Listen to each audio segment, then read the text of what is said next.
Vous avez souvent souhaité de faire des vidéos de vacances, de vos voyages, ajouter des titrages, mettre de la musique, avoir une voix off, mais cela peut vous paraître très compliqué.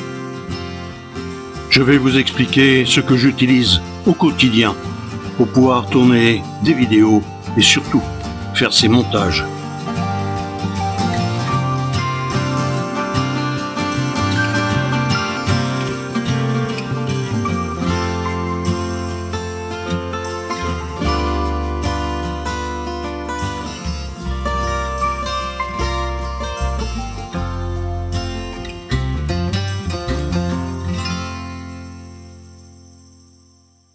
Bonjour à toutes et à tous. Dans un premier temps, je vais vous parler de choses simples.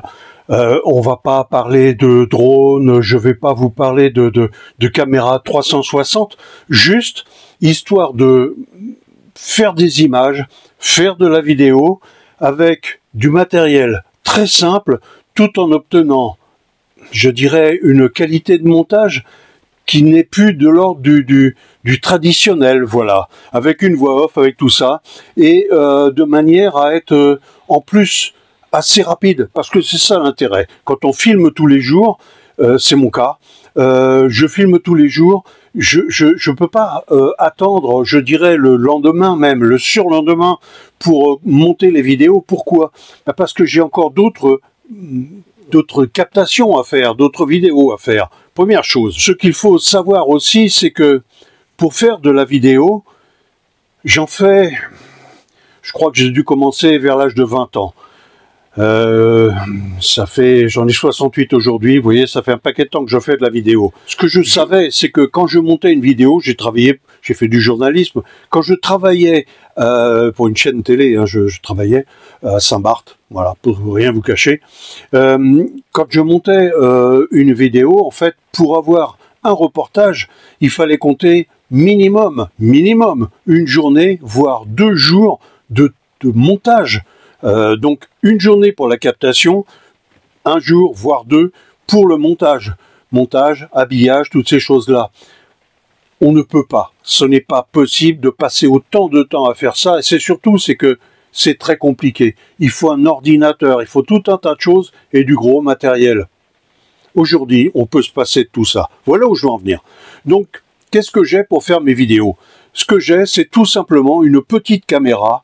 En plus, j'ai mon téléphone, c'est le Galaxy A52s.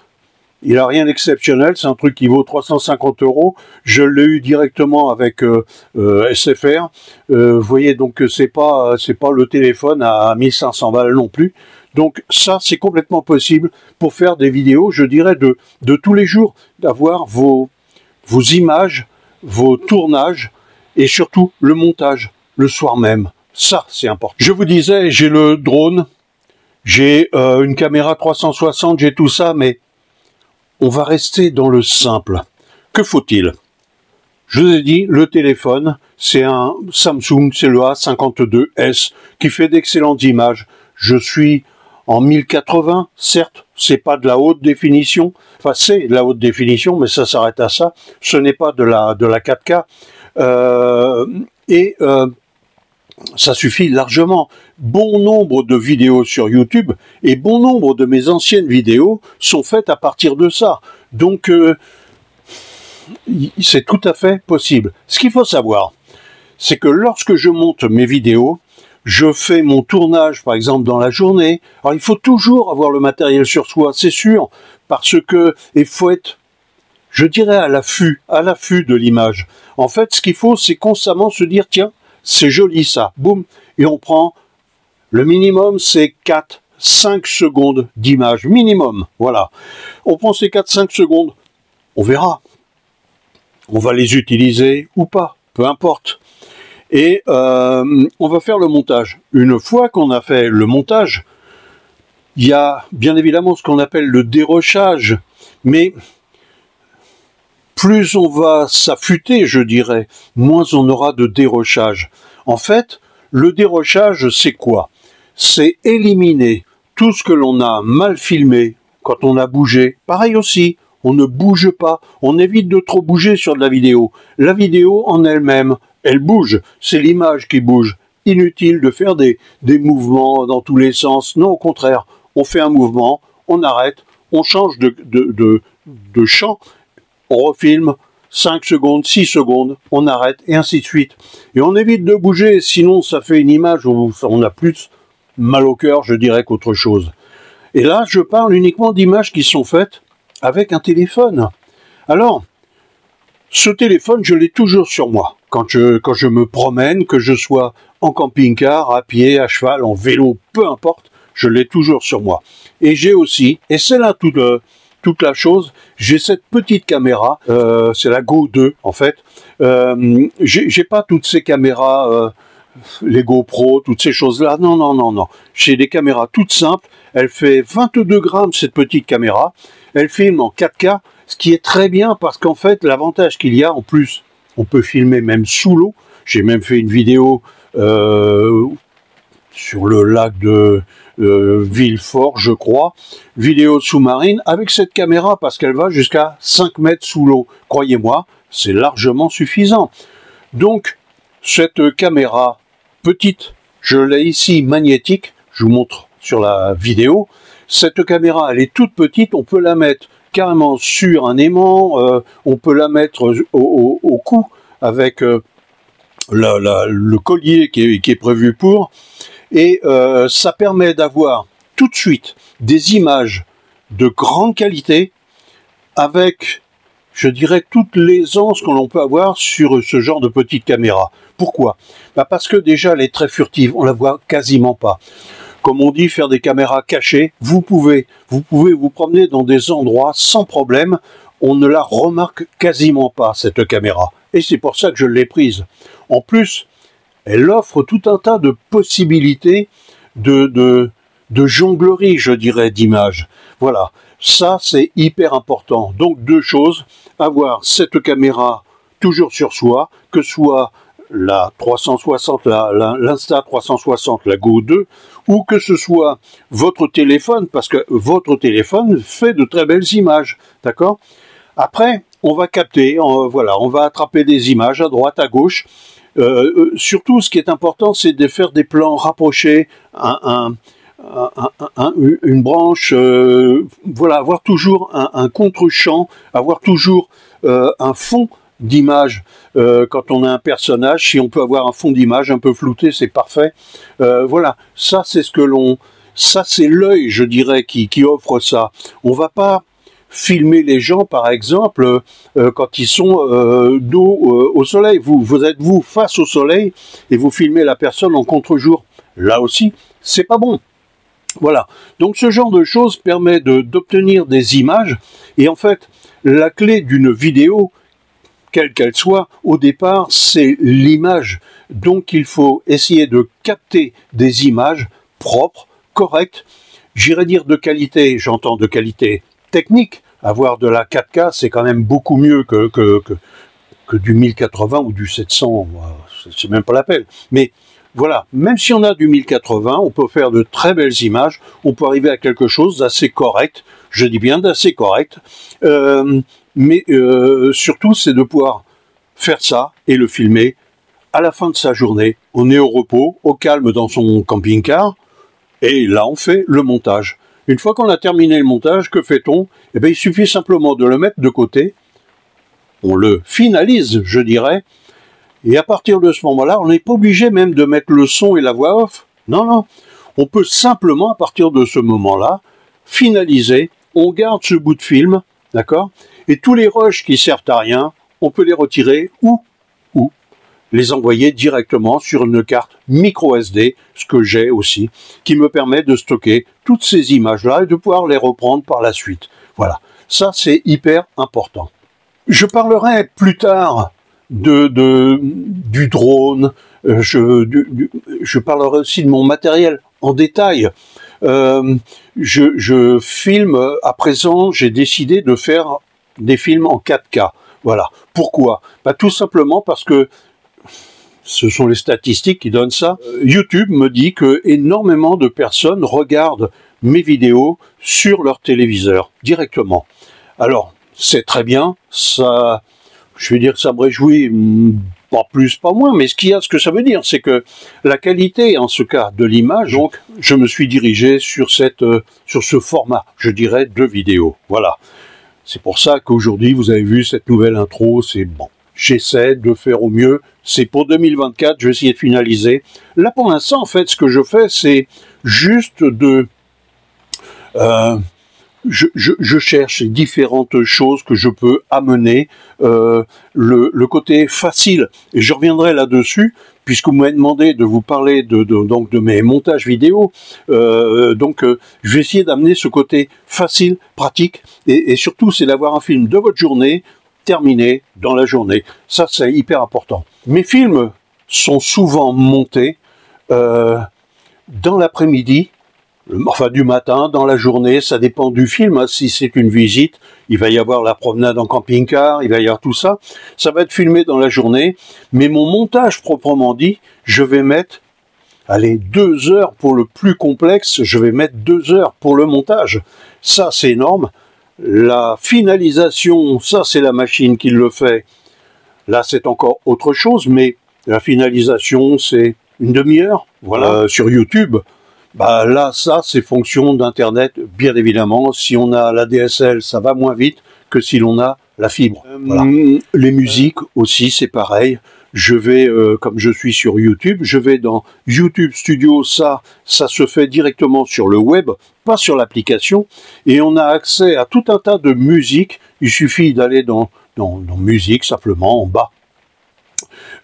Et à partir de ce moment-là, on a accès à des musiques qui sont libres, complètement libres de droit. Il faut juste regarder qu'il n'y ait pas indiqué CC, c'est-à-dire que la personne réclame une part des droits. Donc, mais si c'est du YouTube, il y a le symbole YouTube qui est directement dessus. Si c'est du YouTube, on peut utiliser ces musiques-là directement dans ces vidéos. Voilà, ça aussi, c'est hyper important. Alors, la prise de son, bah, c'est fonction du matériel, c'est fonction de pas mal de choses. Mais en tout cas, pour avoir une voix off, comme je vous ai mis en début de vidéo, cette voix off, elle est juste faite avec du matériel qui m'a coûté une trentaine ou quarantaine d'euros. Le micro, j'ai double micro, et ça, c'est hyper important. Pourquoi? Ben parce que pour une trentaine, quarantaine d'euros, on peut faire une voix off, on peut interviewer une personne, c'est-à-dire qu'on a chacun son micro, l'autre personne aussi, on a une captation du son qui est top, c'est ça qui est intéressant, on n'a pas les effets d'écho, de choses comme ça, et on est beaucoup plus à l'aise, on peut bouger, on peut... Ça, c'est énorme aussi. Et ça, c'est une quarantaine d'euros, vous voyez le matériel. Donc ça, c'est la partie, donc, je dirais, captation du son. Je vous ai parlé des musiques, je vous ai parlé du son, du micro, voilà. Ensuite, il y a tout ce qui est, ce qu'on appelle l'habillage, les titres. Les titres, il est inutile de faire des gros titres. C'est, voilà. Si vous regardez dans les films, les titres sont tout petits. Alors, bien évidemment, quand on regarde sur son téléphone, quand on fait de la vidéo, je dirais en 1080, on sait que sur une télévision, ça va pas donner des choses extraordinaires. Que les gens regardent plus ça sur leur tablette, sur leur téléphone, et en conséquence, on est obligé d'agrandir les titres. C'est ce que j'ai dû faire de plus en plus. À présent, mes titres sont inverses, c'est-à-dire que je les fais très fins, comme au cinéma, vous voyez, c'est-à-dire que ce ne sont pas des grands titres, tout simplement parce que, ben justement, c'est l'avantage de la 4K, c'est qu'elle peut être regardée sur des téléviseurs, et à partir de ce moment-là, ben les titres, on les voit beaucoup mieux, c'est une évidence. Alors, il y a l'éclairage, soit. Là, j'utilise un éclairage, tout ce qu'il y a de plus simple, c'est juste une ampoule que j'ai contre moi, c'est tout. Mais je pourrais vous montrer tout l'éclairage que j'ai, j'en ai plusieurs, qui ont leur raison, et je vous assure, ils ont leur raison, mais on n'est pas obligé d'avoir tout ça, et je vous montre là, j'ai des tout petits spots qui sont mais géniaux, ça coûte 80 euros, quelque chose comme ça, peu importe, qui sont géniaux. Mais là encore, je vous parle que de choses très simples pour pouvoir filmer tous les jours, pour pouvoir filmer vos vacances, et ça, c'est important. On arrive au logiciel. Alors le logiciel, parce que c'est là tout le truc, il existe plein de logiciels qui permettent de monter des films. La plupart de ces logiciels-là n'ont pas ce qu'on appelle l'automation. Alors, j'emploie un terme un peu... L'automation, c'est quoi? C'est-à-dire de pouvoir gérer le son, monter le son, diminuer le son, à un moment déterminé. C'est-à-dire qu'on a possibilité d'atténuer le son pour augmenter, par exemple, le micro. On atténue le son de la musique et on monte le micro. Il y a des choses comme ça qui se font, et tous les logiciels ne le permettent pas, ce genre de choses. Et c'est franchement un gros problème. Soit, une fois qu'on a parlé de ça, il y a toute la partie, je dirais, aménagement, habillage de la vidéo. L'habillage de la vidéo, il faut pouvoir faire de l'incrustation d'images, il faut pouvoir faire des fondus, des mixages. Il y a toutes ces choses-là qui doivent se faire au moment du montage de la vidéo. Là encore, on peut se dire, oui, mais il faut être professionnel, Non, justement, et c'est là où j'en viens. Le côté professionnel, soit, c'est la technique, l'habitude que l'on a de tel ou tel logiciel qui va faire que l'on est professionnel. On va utiliser tout un tas de choses. Ça va déjà, je vous le dis parce que je le sais, je l'ai eu fait, ça va coûter de l'argent parce que tous ces logiciels-là, professionnels entre guillemets, c'est plusieurs centaines d'euros. Moi, je vous parle de quelque chose de très simple. Ce dont je vous parle, c'est d'un logiciel que j'utilise à présent et je n'utilise plus que ce logiciel-là. J'ai utilisé Premiere Pro, j'ai utilisé Cut, plein de logiciels que j'ai oubliés. Pourquoi? Parce que aujourd'hui, je n'utilise plus que KineMaster. Voilà. Ça marche sur la tablette, ça marche sur le téléphone. Bien évidemment, là, je reste sur de l'Android, parce qu'il est inutile de dépenser une fortune, alors qu'avec de l'Android, je vous dis, 300 et quelques euros, on arrive à faire ce travail-là. Vous voyez, donc il est inutile d'aller dépenser énormément d'argent, surtout quand ce logiciel-là, KineMaster, permet de faire des choses. Vous avez vu le départ de l'image, et vous verrez, parce que je vais véritablement pratiquer beaucoup plus à présent que je peux travailler en 4K, donc je vais travailler beaucoup plus l'image, mais cela permet de faire quelque chose de très correct, d'accord? Et surtout, j'ai payé cette année 25 euros. Vous m'avez compris? C'est-à-dire que 25 euros à l'année, franchement, comparé à certains logiciels pour lesquels il faut payer plusieurs centaines d'euros, vu le résultat que j'obtiens, pour moi, il n'y a pas photo. C'est le cas de le dire. Hein. Donc voilà.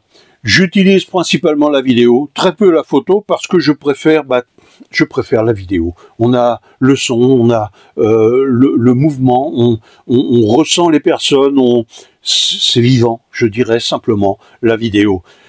Et en ce moment, le vivant, j'en ai bien besoin, vous savez de quoi je parle. Donc, voilà.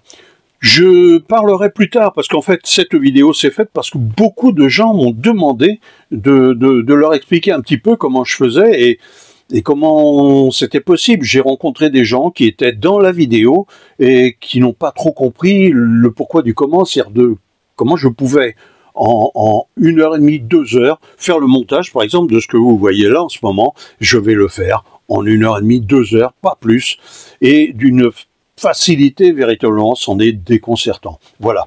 Et quand on est obligé de passer des heures et des heures et des heures, parce que c'est pareil, la captation, on l'a fait sur un appareil, il faut ensuite transférer les vidéos sur l'autre appareil, l'ordinateur par exemple, et tout ça.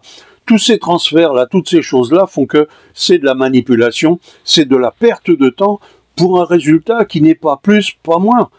C'est surtout ça. Là, la captation se fait sur l'appareil là, je vais tourner sur cet appareil là, donc j'ai rien à faire, tout est dedans, les rushs sont déjà dedans. Si j'utilise ma petite caméra là, ben elle va faire la captation, je dirais, va se faire normalement, mais ensuite la prise de ces vidéos pour les amener dans l'appareil, ça va se faire en quelques minutes, je veux dire. Donc moi je sélectionne toutes les vidéos qui m'intéressent, je les envoie dans cette machine-là, et puis après ça, c'est terminé, j'ai plus qu'à faire mon montage, mon assemblage, mes mixages, je dirais, le son, enfin toutes ces choses-là que vous avez vues en premier au début de cette vidéo, voilà, je les fais uniquement comme ça. Voilà. Si ça vous intéresse, je vais en parler un petit peu plus. Là, je fais Voilà, c'est un ensemble, hein.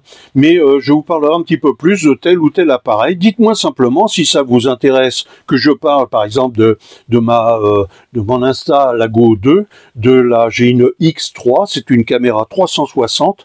J'ai cette tablette, parce que maintenant je filme avec la tablette, la Xiaomi, qui est géniale. Je vous montrerai parce que je peux avoir l'écran, je l'ai pas mis là, mais j'ai l'écran décalé, c'est un grand bonheur cette tablette là. Elle coûte un peu parce que comme je vous ai dit il y a de ça quelque temps, je voulais investir dans mon matériel vidéo. C'est fait, voilà. J'ai quasiment tout ce qu'il me faut à présent. Donc je vous parlerai, juste posez-moi les questions si vous êtes intéressés, je vous expliquerai comment je travaille avec avec tous ces ensembles d'appareils, voilà. Je vous remercie d'avoir suivi ma vidéo, et puis bien évidemment, il y en a d'autres encore à suivre, celle du réfrigérateur par exemple, je suis en train de le préparer et ça va pas tarder véritablement. Voilà. Je vous remercie d'avoir suivi donc cette vidéo, et puis je vous dis à très bientôt.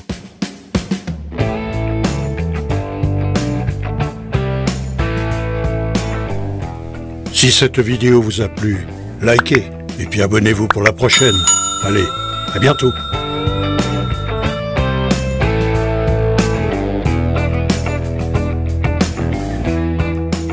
Attention les doigts.